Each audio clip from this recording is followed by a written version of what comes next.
Thinking about getting one of those cute, fluffy, furry canines in the near future, but wondering if it's the right time? Well, on today's episode, that's what we're going to be talking about. We're going to go through a list of some red flags and kind of talk about, is this the best time?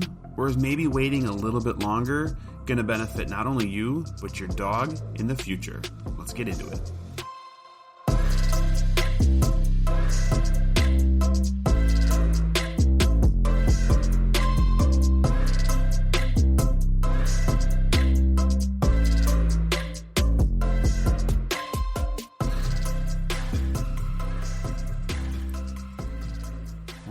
Well, welcome to the podcast. Always excited to get these podcasts going. I feel like there's so many different things to talk about.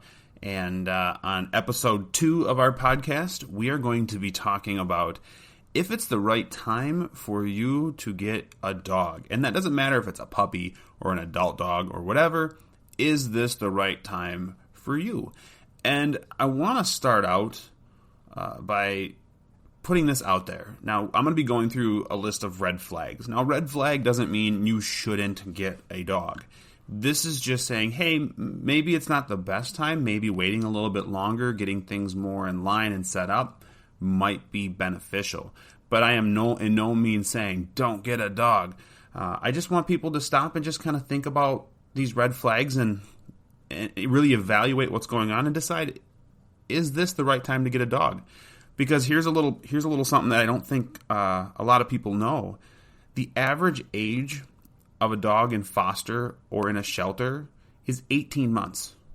18 months. That dog is working through its puppy developmental stages, maybe just coming out of it, finally starting to maybe figure things out, and then boom, it's gone. Now, there's a million different reasons why these dogs end up in foster care or at a shelter, but I can tell you one of the reasons is that people just realize their situation isn't what they thought it was, and they're not ready for this dog. So that's what we're going to talk about today. Before we do that, though, I just want to remind you guys, my name is Jake. I am from ondogtrainingacademy.com.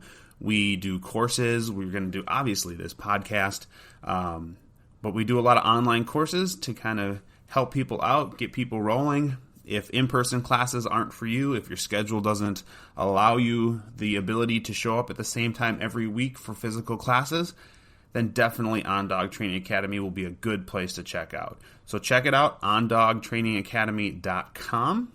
Look at the courses, see if any of them fit you. Join them, have some fun, learn some stuff.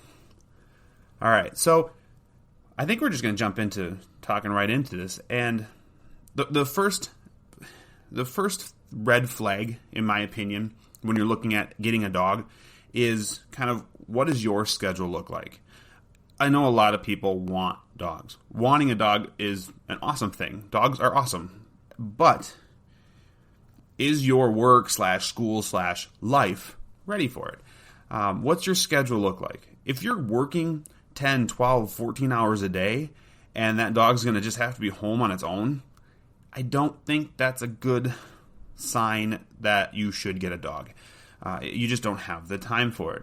And again, I understand people want that companion, they want that friend, but when the friend is spending most of his time at home alone, whether it be kenneled or loose, maybe it's not time yet, and maybe things need to get figured out. And of course, there's always, you can send him to daycare every day, you can do different things. Absolutely, 100% agree.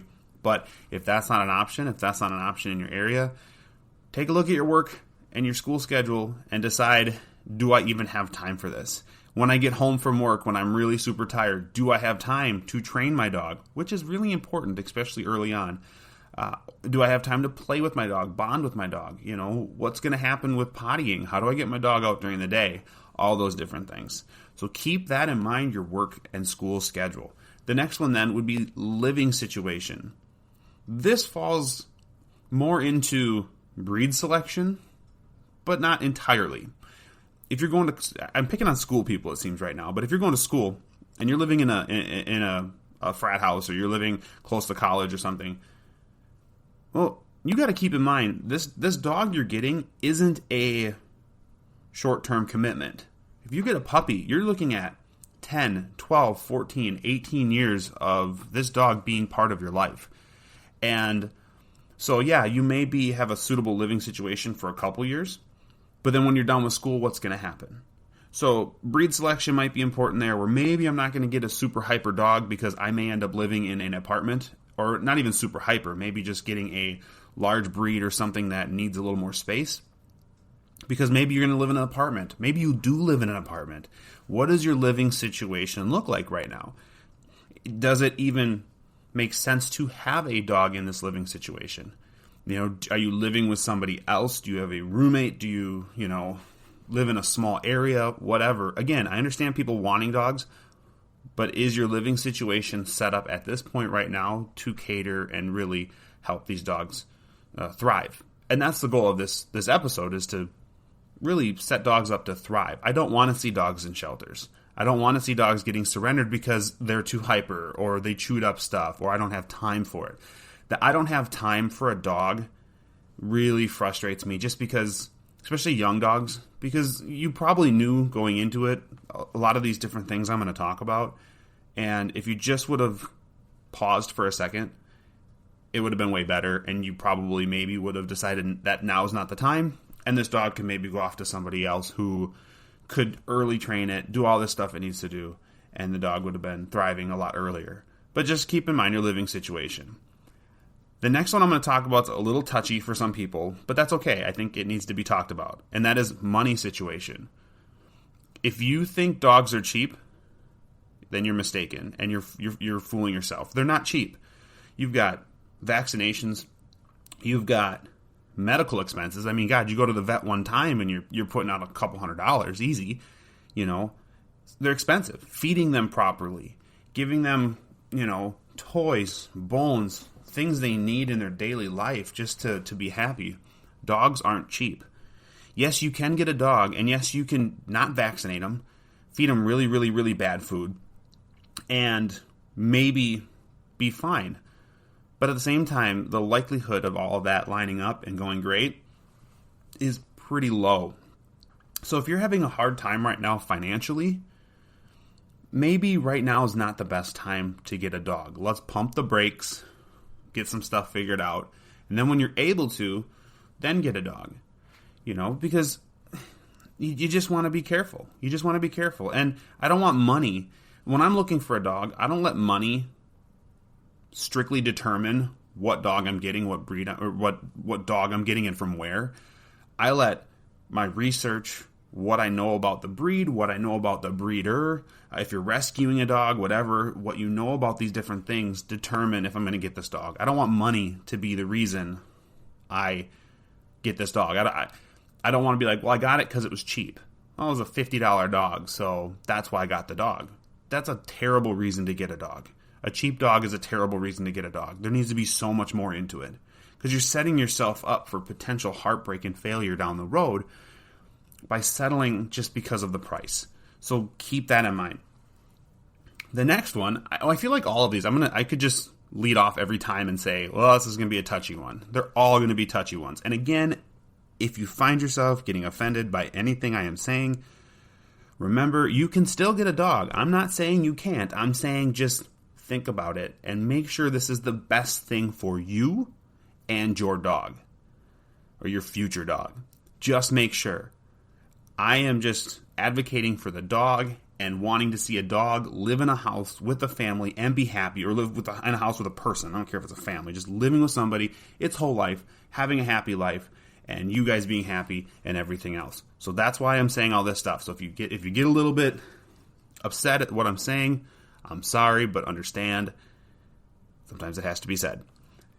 So the next one, leading off on that then, the next one would be expecting a child. So I get the whole romanticized thought of getting a dog, having a baby, and then them growing up together. I get it. It sounds awesome. Yeah, your dog gets to grow up with your kid. They're the same age. How cute.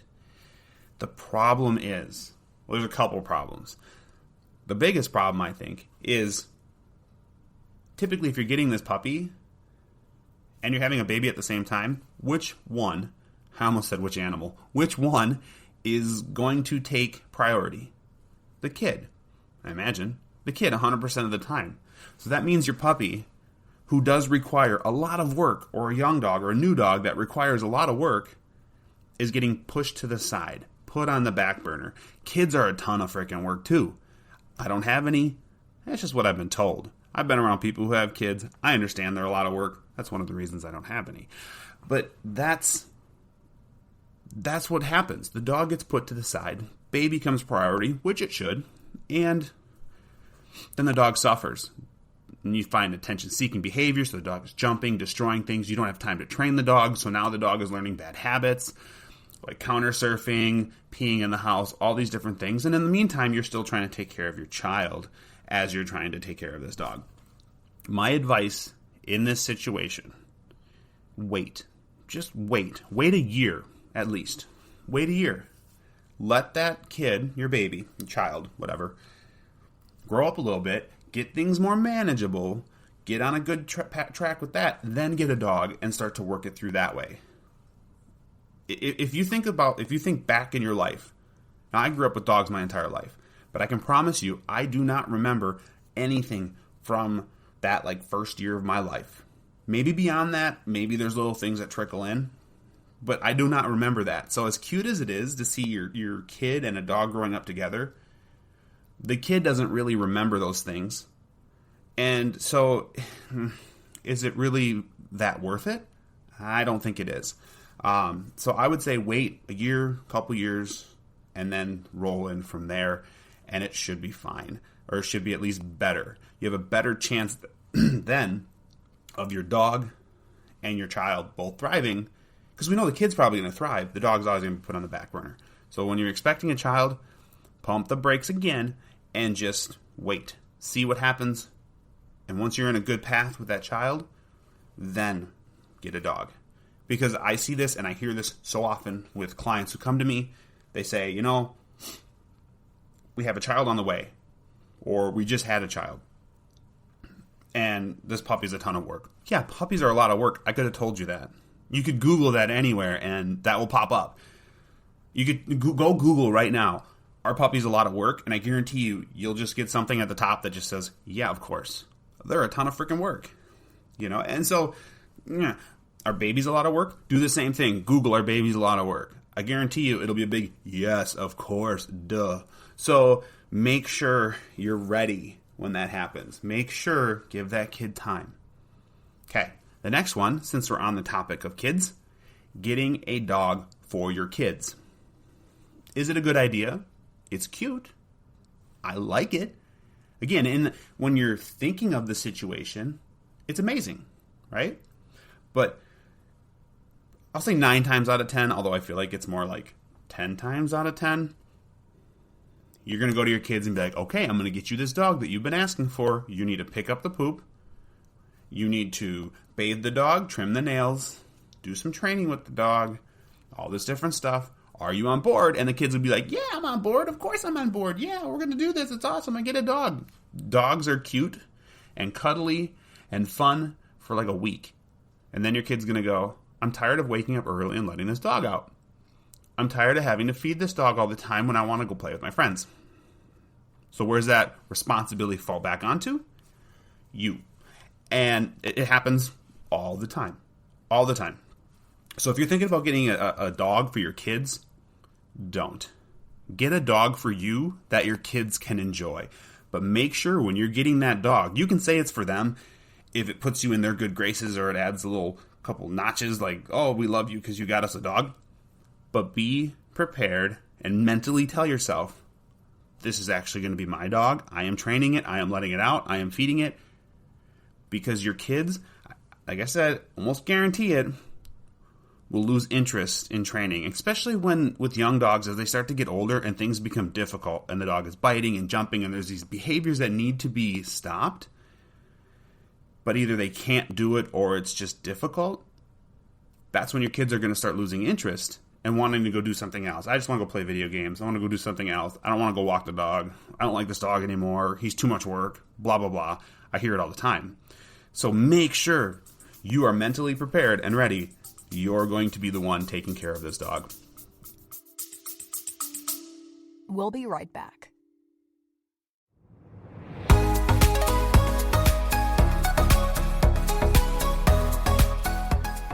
Hello, this is Panic. And this is Sarah. And you are listening to Music Elixir, a podcast between two friends discussing their favorite Asian artists and music.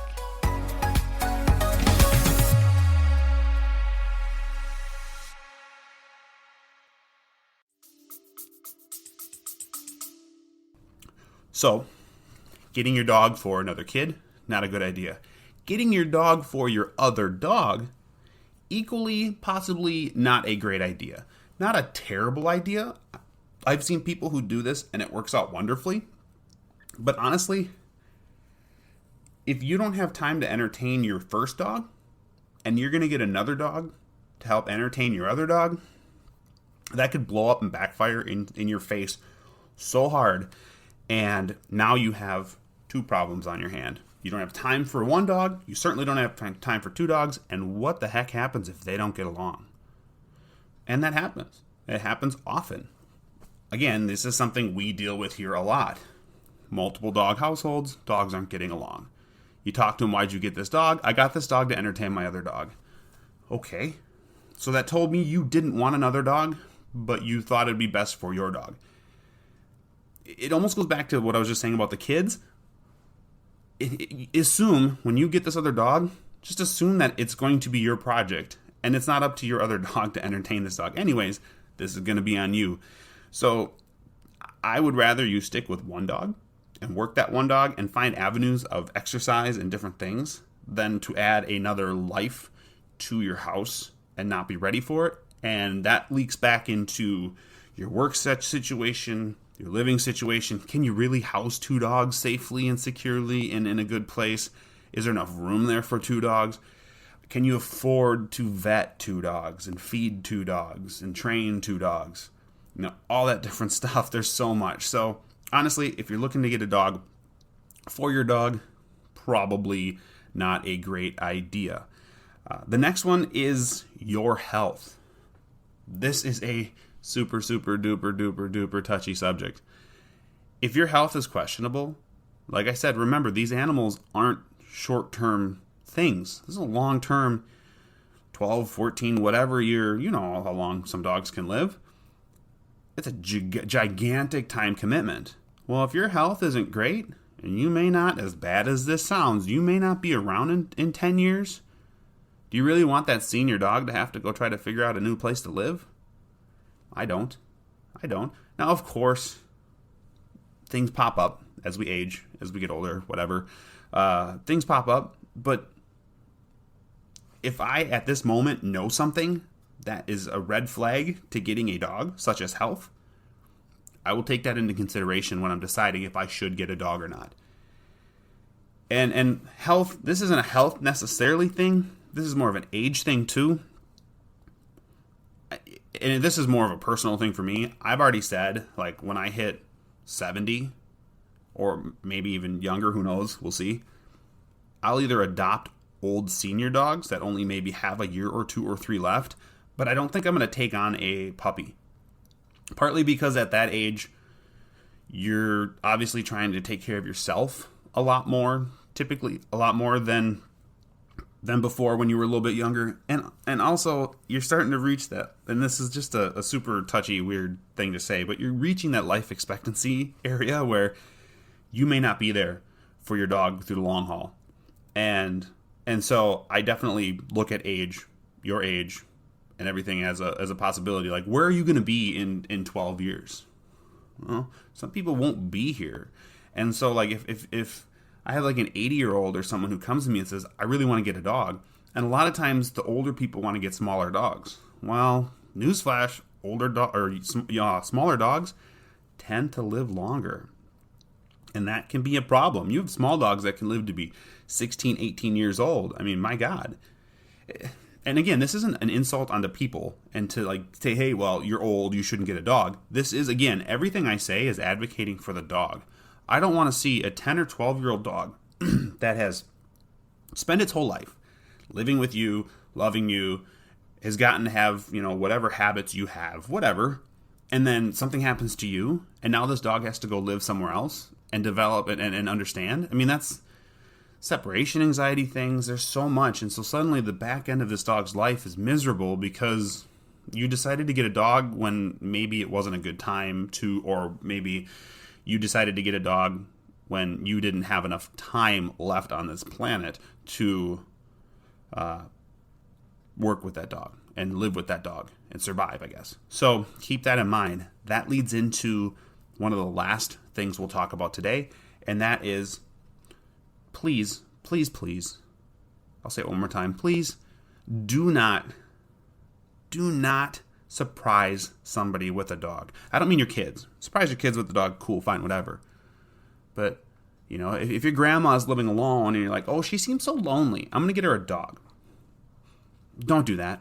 Let them decide they want to get a dog. Let them, help them pick one out. Sure, help them. Don't determine that they need a dog and get one for them and surprise them for it. Surprisingly, and you might be hearing this right now and going, well, that sounds dumb. Like, who would do that?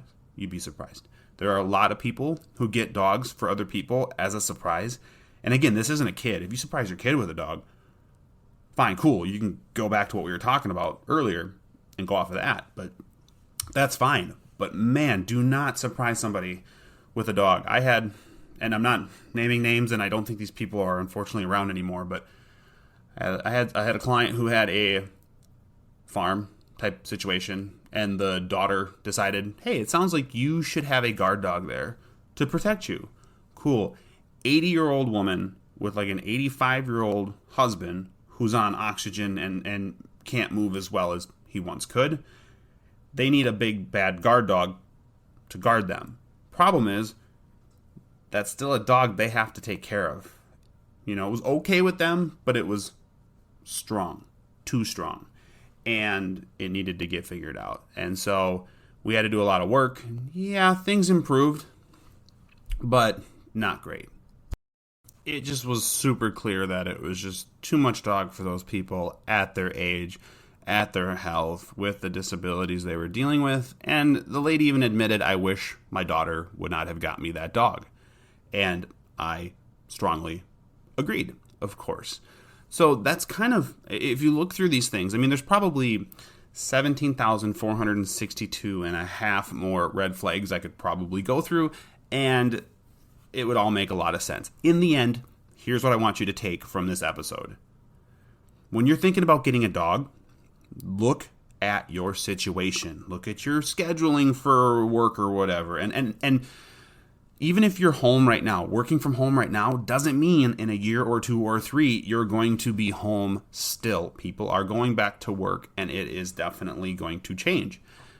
But look at your work schedule, your living situation, your money situation. You know, are you expecting a child? Maybe you should wait. You know, what are your kids? How are your kids going to be able to help out with this whole situation? If you have another dog, how's your other dog going to take to that situation? What's your health like? And then obviously, you know, health leads into age, leads into that whole snowball I talked about earlier. So basically, like I said in this episode, I just want you guys to take away, stop, to put a pause on it. Dogs are exciting. Puppies are exciting. Puppies are cute, and they cause us to like make dumb decisions because they give you puppy eyes, and you're like, oh my God, okay, I need this dog in my life. And then you get the dog home, and puppies are only puppies for so long, and they grow up. And then they get into those teenage age years, the 18 months and before that, where they're just punks and they're learning and trying to figure things out. And that definitely are just some things to think about. Stop and think, please stop and think. So guys, that is going to be it for this episode. Hopefully you took some stuff away from it. And like I mentioned early on, if you are looking into taking some courses and want to do some stuff online, definitely check out our website at ondogtrainingacademy.com, and we hope to see you there. So thank you guys for listening. We'll see you in the next episode.